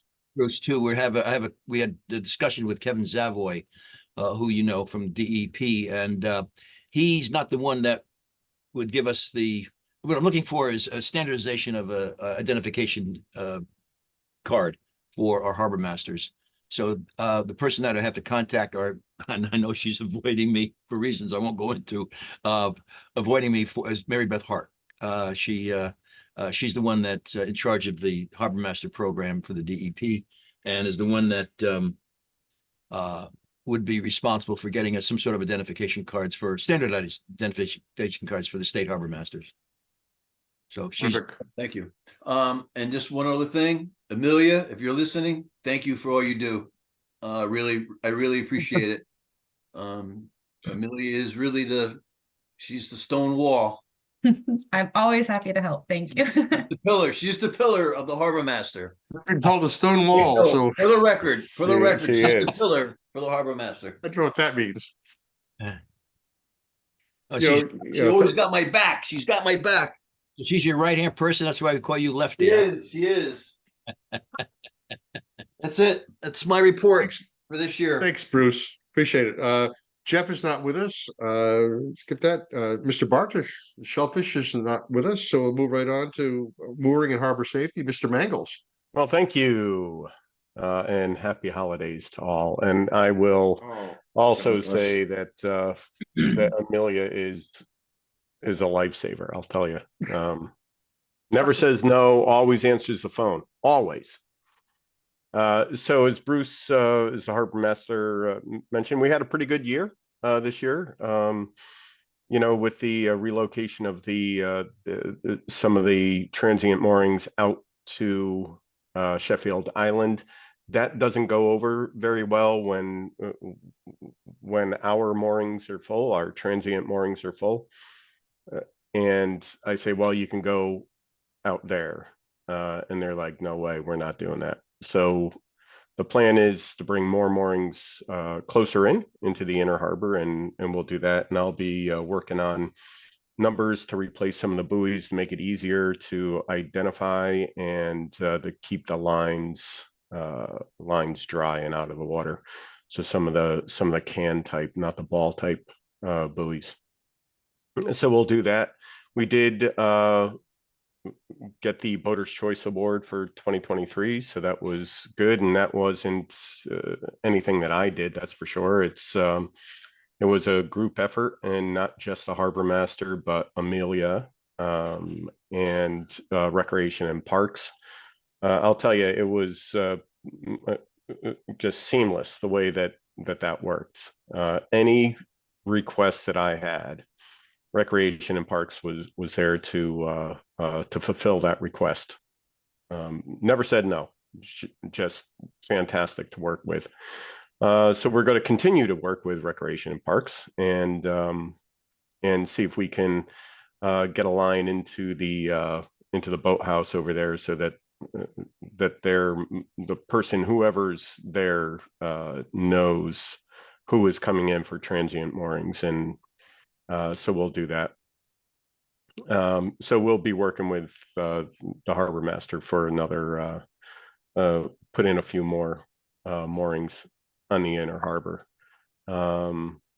We will be sending out the letter. I just had to send the drafts to our legal department for the 50% of the amount due for the mooring fields. So I'll do that, and I'll verify all of the email contacts before doing that, and we'll probably send that out as well.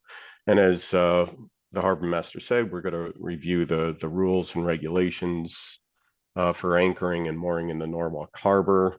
There were some moorings that were out there that did not occupy the mooring. And per our rules, that if you don't, you're subject to being removed from the harbor. So make room for somebody else. If you don't have a boat anymore, we'll go ahead and use that spot for somebody who does. Other than that, that's it. And Amelia, thank you. Thank you, Jeff. Thank you, Amelia, too. I mean, you're getting a lot of, it's great. She's the best. Any I'll questions tell for you. Jeff?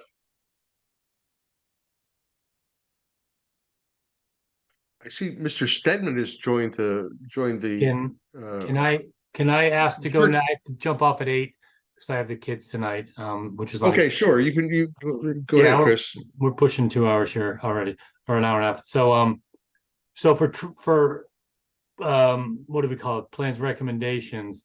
There's been no movement from Jessica on getting an RFP out for the street end study. So I don't know. I've been pushing her for a couple months for that and have not heard back from her. I spoke. I would say that I ran into her at one event and spoke to her, and she knows that is something that needs to be done, but that still is out there.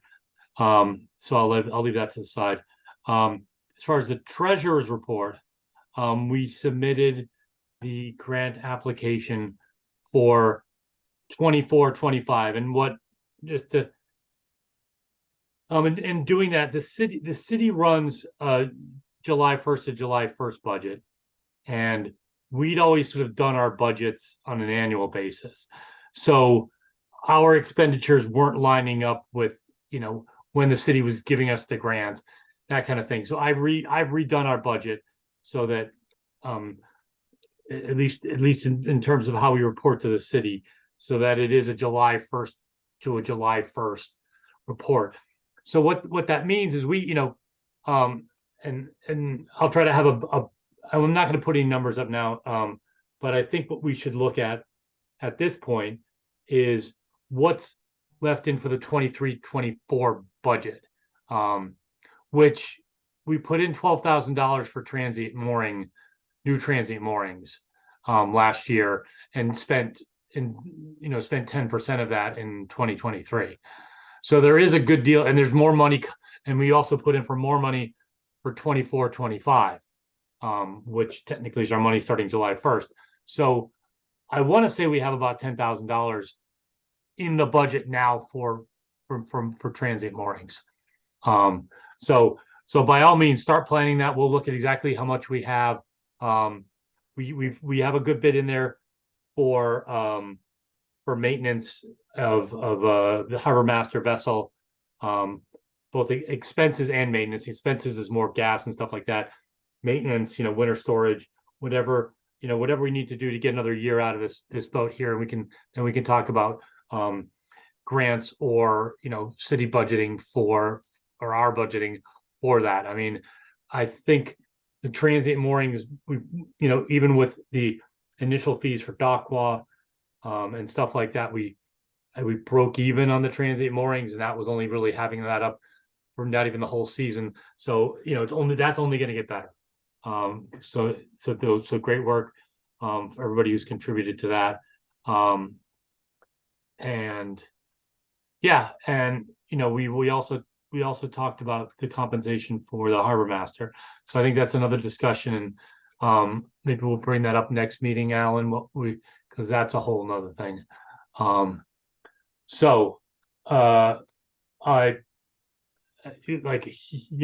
have all been caught up in my new project of work and getting ready for Christmas, and this meeting kind of snuck up on me. So I don't really have anything prepared, but I'll send something out for the next meeting where we are to date for this budget and what we have left to allocate for the first and second quarter of 24. So I'll wrap it up on that. Thanks. Because the other dilemma with this is a little funny, is that our bylaws of the Harbor Commission have a January to December fiscal year. And so that's what's really confusing about this, is that the way the Harbor Commission has worked is it's 12 months, January to December, and the city works just 6 months out of phase with us. So that's something we just have to cope with going forward, particularly with the grant request from the city to get that, we don't. And it makes more sense to me that we have a January to December fiscal year, because everything kind of falls in terms of mooring rentals and a lot falls into 1 year, but it makes it easier to understand what's going on year to year. But and I don't know why that was. Maybe one of the senior people knows why our fiscal year is different than the cities, but it is. So It's always been that way, Alan. Yeah. Ever since the conception of the commission. Yeah. Yeah. So we just have to be aware of that we're supposed to report on a 12-month basis, and the city grant, we're looking at a 12-month basis, but 6 months out of the calendar year. So just something to be aware of. That's all. I don't want to make a lot of work for anyone for that, but yeah, and I made the change because we hadn't spent most of our money that was allocated to us. Right. So I didn't want to go into that. I didn't want to report that situation, because then they'd be less likely to give us our full grant next year. So that they're kind of the true bosses. So we do have to reflect. We do have to report to their format, I believe. For our grant, yes, indeed. It's very difficult to. Right. You have to have a double functioning brain, which I don't have. So it's. Can I ask a question? We have compensation for harbor master. I was wondering if we should consider, again, the added work that we have placed on the shoulders of our deputy harbor masters, whether they should be some sort of compensation, certainly for their time and effort on the water as we've done with the harbor master. I don't know if that's something we should consider for the future. I think it's something we need to talk about, and how many, we're gonna need those deputies for several years getting this bridge built, and it's gonna take longer than everyone says. So I think it's a viable comment, John, to say what's going to happen to these guys here, because they're out. This used to be a seasonal, pretty much a seasonal harbor, without not much going on in the winter, but all of a sudden there's a lot of activity with the bridge construction going on in the off months, and so it keeps people much busier than they were, and I appreciate the work that everybody Harbor Master Bruce Lavala was doing, and the police, and all that. So it's very different going forward, and it's going to be that way for a few years. So is what it is, but we need to address that. Yeah, that'd be good. Yeah, Jeff, you want to do your report now? Well, I wanted to ask Chris a question. Yeah. Chris, you said that the street end study has not gone out in an RFP now. It actually has. I wanted to jump in on that too. It was posted Whoa. on December 6th of, I was just looking at it now. It looks like it was posted on December 6th, and questions from potential applicants were due on Tuesday, and then it closes on January 8th. But that's the larger study, but so the street end study has been incorporated into that RFP? Yes, I believe so. Yes. I have no idea because I have never seen it. And we've asked for it for months, and now it's gone and done without any input from us. I can send you the link to the page of that. It's a done deal now. I'm I'm actually quite upset by this, because I've been asking to review it, to give our input for it. And if it's out on the street, then there's no chance to edit. There's no chance to give input. Who's responsible for that, Chris? Alan, you have the contacts. I don't know how this happened. No. Who put out the RFP? The city did. I don't know that, it doesn't say a specific was the person, it just says City of North posted.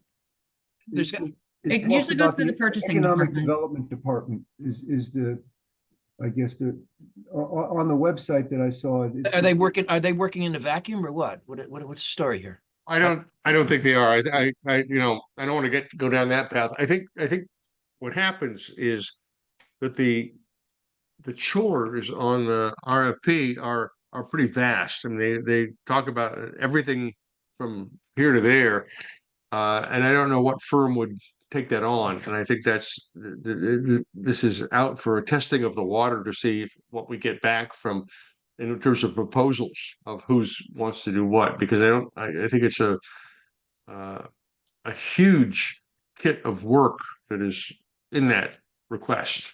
So I think that it's going to take some time to whittle it Did you down. know, Alan? Did you know this was going out on the street? No, I didn't.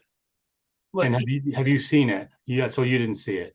No, I haven't. So we don't know what the scope is, Alan. We're commenting on speculation at this point. The reason I knew that it had been released is that I got several calls from consultants who were interested in learning about it, and I said I didn't know anything about it. But the way it was described as a request for proposals for a project that would develop recommendations for commercial and recreational use of the harbor and public access to the harbor. So the comments I got, and I said it has nothing to do with the Harbor Commission, is that the comments I got were, is this a proposal to amend the harbor management plan? And I said, well, I can't speak for it because I didn't know anything about it. And so to go on, all I looked at was the other day is the website. Didn't go into the details of it, because I think, Amelia, you have to sign in some way to get the details of the proposal. Oh, that could be the case. Yeah, because with the page I'm looking at doesn't have any details either. Yeah, I do know there's that no it's a details on the strategic page, plan, no. which is separate, so it's not changing the harbor management plan. It is a separate strategic plan. I will send the link and I'll get at Yeah. least a PDF copy from someone of what the plan is, even though it's out, at least everyone on the commission should be aware of it. What do you mean Contents are. strategic management plan? What do you mean strategic plan? Why are they putting out a strict plan dealing with the harbor? We I already have, think, we already yeah, have so- a management plan. So I And how- think the strategic plan, it's more, and I'll look into this more too, and I'll send it to everyone so they can I'd look. be My interested to know how understanding- that's going to differ from what we already have in place. So I think the plan isn't like specific rules or Because- like, it's not a we're set of spending rules, it's more thousands- we're spending guidelines. Spending thousands of dollars to gild the lily already? I'm trying to figure this out. How does this work? I'll ask Jess Vonashek if she can come to the next meeting, because I do think she could speak to it much better than I can. Or Sure. maybe even we can schedule a special meeting earlier in January if that's what you guys want. Because I'd like to know how they plan to use that particular plan. We have a harbor management plan already in place. And It's not a John, this is not a competitive plan. It's Well, a they can more- show- it's well, more- that's different, it's- Alan. I couldn't certainly agree with that. And why wouldn't we have any input into how that's put together? That's what I don't understand. But the We put question- together. I think everybody's had input. I think and I think a lot of what's been, Oh, okay. it's kind of obvious, but to me, it's very obvious that there's a whole lot of harbor utilization that isn't happening and isn't addressed. And I think that this is a step toward finding out what, So this what is the interest, more of a what joint. the interest is. I don't think there's any conflict with the Harbor Commission with this at all. I This don't is think they're this trying is to. an application that's being put in by the city to determine Well, what go into the harbor. What type of application would be acceptable to the harbor? Is that What correct? kind of what? No? No, I they're think one, they're one actual plans to do things. And Right. then we could then judge it whether it's, works with the harbor management plan, but they're gonna say, yeah, we want to fix up Veterans Park. We want to do this or that. I mean, And that's an application. That would be an application. some of it might be, yeah. I would, And that would have to be reviewed by the Harbor Management Commission. yeah. But, well, again, we don't know. So let me ask you, I mean, is it an RFQ or an RFP? I mean, is there an actual scope of work? Or is it just a request for interest, request for? It is an qualifications? RFP. On the website that I have, it says that it's an RFP. I think Jeff might be right. I can't open the PDF that's listed here, so I might need to sign in, but I'm sure I can get a copy of that. Yeah, The PDF with the full RFP, and I'll distribute that to everyone first thing in the morning. I think it'd be very important to know what another department is doing in place of, in absence of the Harbor Management Commission. That certainly has the authority to put together a harbor management plan. But here's just my. Don, this question. isn't a harbor management plan. This is not it's really trying to study to find what is possible in the harbor, what could be done here. And how would the document be used, Alan? That would be a question. It would come, Would it that would go, become before that the go- whole city process for implementing anything. It's just not. would that go into the POCD? Would that be incorporated into a POC? It's not a planning document. It's a use doc. It's Right. it's for usages. It's not a planning document. It's, they're acting like a developer and not like the Planning and Zoning Commission. Well, all right. We haven't seen that. And the question we had was, it calls for recommendations that sound like harbor management recommendations. So is the intent to eventually, how would you implement those recommendations? Would you put them into the POCD, or would you put them into the harbor management plan, or both? And if that's the case, My impression that it wasn't planning. It was stuff like actually building something on the street ends in terms of what we're doing. It's or developing some sort of public Morph facility into something to promote different. the harbor. I'm hearing, Chris. Well, let's get it and see, because again, we're speculating and guessing even about what they want with the street ends. I agree. I got the impression that it was morphing into something different. No, that's not the impression I got. So Not at all. let's do this. So Amelia, if you can send that out, no problem. And if we can get Jessica in on the next meeting, that would be fine. And then we could just, move on. We're putting the cart before the horse here. We don't know what it is, right? So That's once for we sure. see it and once we digest it, then we can go ahead and make a comment instead of just speculating. Fair enough. That's my opinion. No, I support that. There's nothing, I saw a draft of this a long, long time ago and I made some suggestions. I didn't see a final draft, but it's all, it's kind of the pie in the sky thinking that it really needs to happen every now and then about what could be done here. What are we doing here? Why is it this way? And I think it's great. I think it's a good analysis. Good opportunity. And it's really consulting. It's not making a plan. It's information that you would use to make a plan, Well, again, let's look They're at, hiring, seems like they're hiring architects and hiring planning and engineering development. That to me is putting together a plan. They're looking for people who can address the scope of what the thing is, because the thing is so broad that it's really hard. Very hard to find one firm that can address all of the issues, and I think we're testing the waters to see who bites, to see that we could do a piece of this, or we could do all of it, or we could do this or that. But it's work that needs to be done, and I'm kind of happy the city is funding it and doing some of the legwork.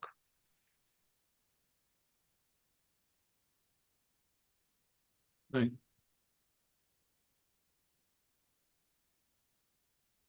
Certainly like to hear, again, a little bit more about how that's going to be implemented, what they plan to do with that, and how that plans to be how we can tie that in with the harbor management plan that we have. That's already state approved. Again, state and city. Yeah, but the harbor management plan is a document that should be adjusted with the times too. I mean, yes, that's what revisions are about, Alan. I mean, it needs to be revised. During that, it would be better if the Harbor Management Commission had stepped up and said we need to update this document, but we haven't done that. So I think the city, and you have to realize that the just Vanashek has a lot of background in harbors and waterfront kinds of things, and sees a lot of things here that should be. So we're gathering information, and we shouldn't be threatened by it. No, I think we can certainly match that expertise as far as for the years of experience that we've had, and plus the involvement in dredging projects, involvement of other aspects of the harbor. We put together our plan ourselves, basically, with the help of Jeff Stedman and others. So it's not that we haven't had experience in reviewing and doing some of the work that goes in and around the harbor. So I find this certainly difficult to believe that this one person has as much expertise as certainly as we've already had over the years, probably 25 years of experience. well, what she has that we don't have, John, is money. Well, the money, okay, the money is from the DOT, right? That was for the. No, that's no, none of this money's from the DOT. The city has the money to do much bigger, studies and implementations of programs. This is about programs, I believe, and not about, well, again, let's wait for the document. And then we can argue with Jessica and stop sitting around here trying to guess what Jessica's thinking. I don't argue. I think there's no need to. Chris. Well, we are kind of understand what's going on, basically. That's all. Yeah. I don't think my view is there's absolutely nothing nefarious going on here. It's all about information and making our city a better place. And I think it's all, the more information, the better. Certainly 100% behind that, Alan. Really, I am. Right.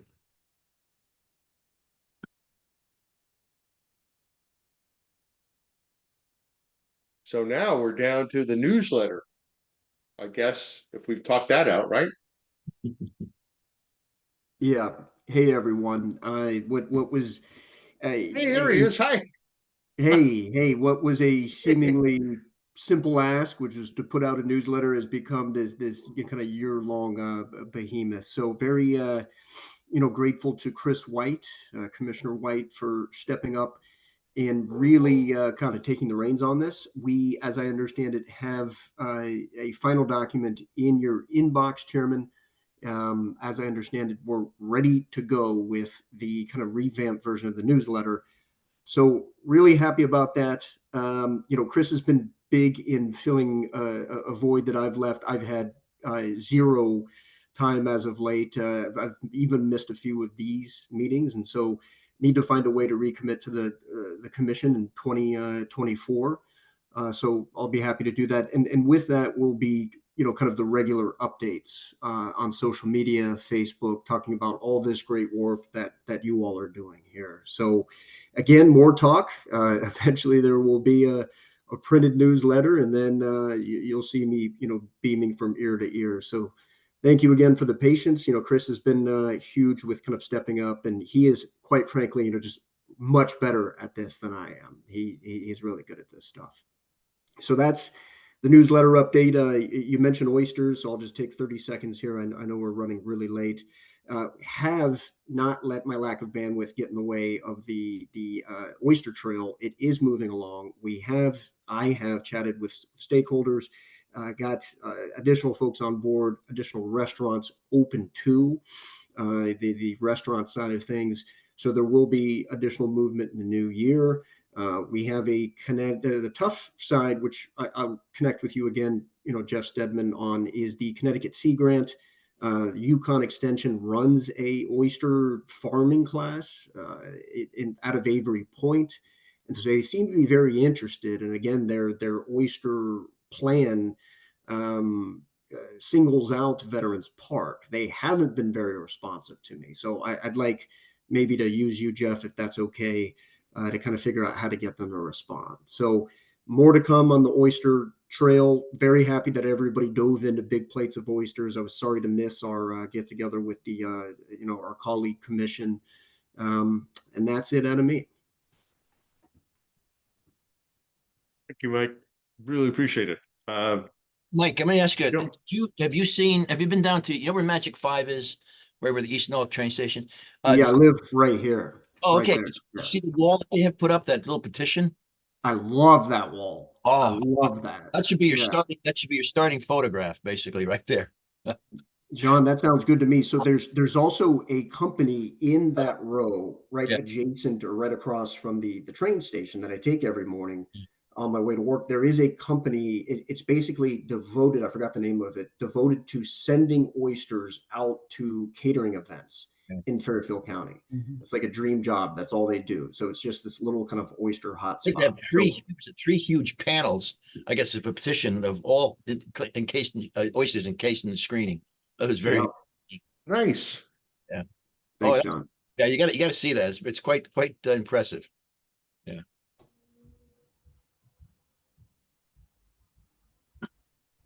Water quality. We don't have a water quality representative. I need to get on that, I think. And thank you, Mike, for your report too. I'm sorry. Any new business? Yeah, a couple things, Alan. Sure. One, just want to make quick mention that Jeff and I met with the Army Corps with regard to the 408 permit, and had a nice meeting with them, discussing learning a little bit more about how that 408 permit really works.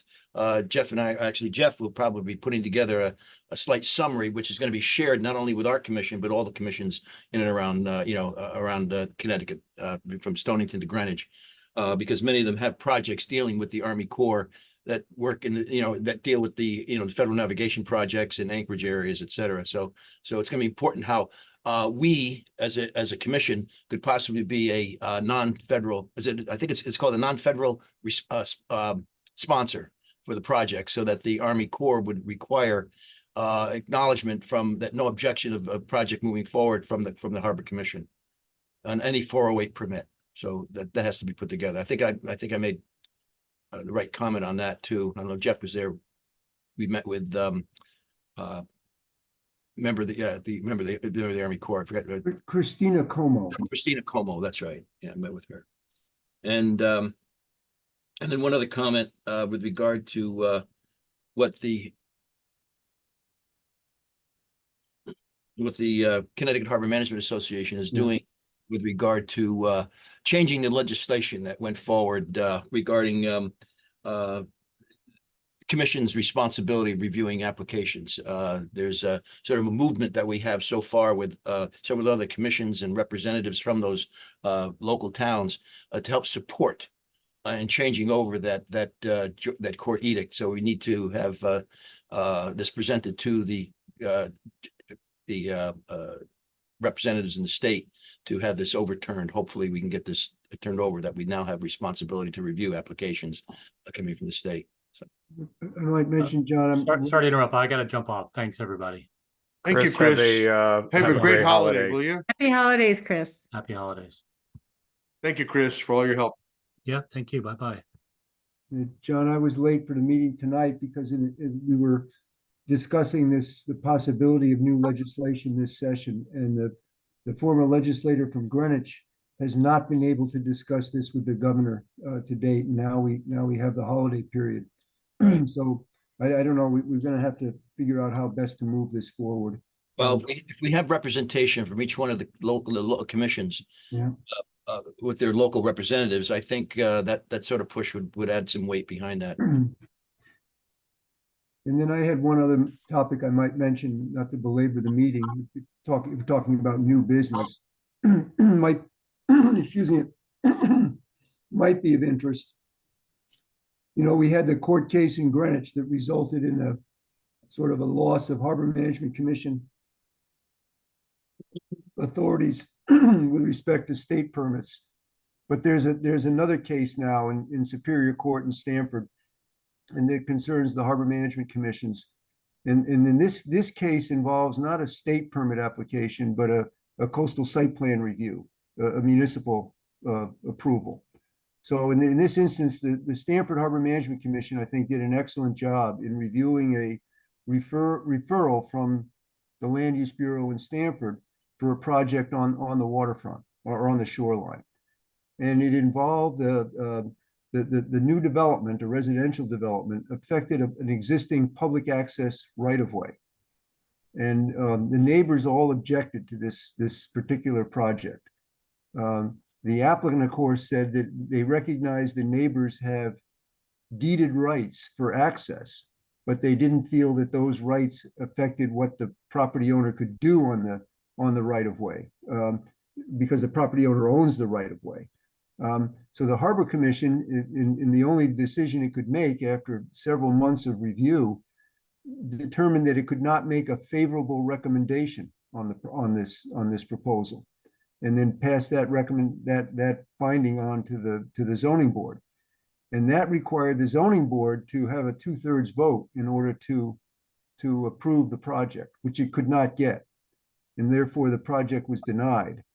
And then, as you might imagine, the applicant has challenged it in court, saying that the zoning board shouldn't have listened to the Harbor Commission, because the Harbor Commission was concerned about a matter of public access and competition between two different deeds for access, and that was a court decision, so not a matter of the Harbor Commission. So that's in Superior Court now. It'll be interesting to see how that gets worked out, and whether there's some sort of a result that affects that 2/3 vote requirement. I talked about that very quickly, but it's a very, very interesting case, with the applicant arguing that issues having to do with deeds and rights of access are matters before a court and not before the zoning board or the Harbor Commission. But at the same time, it's illogical to think that the Harbor Commission could ever make a favorable recommendation given the unanswered questions. So that we'll see how what happens there. Clearly, this Greenwich court case has got to get overturned. I think it was just ill-advised and just. But this is separate, John. I know that's separate, Jeff, but it's all part of the same concept, same ambient. That you know, if an applicant or developer wants something, they're going to go ahead and get it, and they're going to end up suing. And so. Thank you.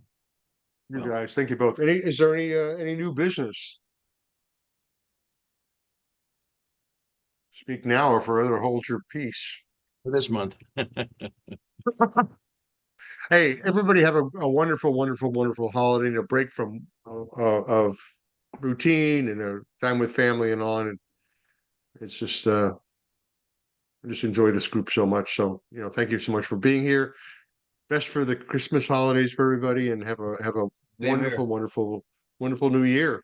And you too. Have fun with your families. The fourth Wednesday then of the month, right, in January. Yeah. Yeah. I know. Yeah, it will be. Yeah. Jeff, does Well, I that, you know- lost a week somewhere. You know, that's something to talk about next year is should we petition for a different time of the month, excuse me, but a different time of the month for our meeting. We're always, you know, at the end, and no, it's always, I haven't really researched what would make would be better at the beginning, so. And we're not gonna Well, we've discuss already that now, set the believe me. calendar. We've already set the calendar I for know next that. year, so yeah. We already agreed, but it's something to think about. Is there something we could do that was better? So. Merry Christmas, happy Happy holidays, whatever you holidays, everybody. celebrate. Love you Thank all, you. and thank you for Enjoy. doing all you Right. do. Thank you, Alan. Take care, everybody. Take care, guys. Bye.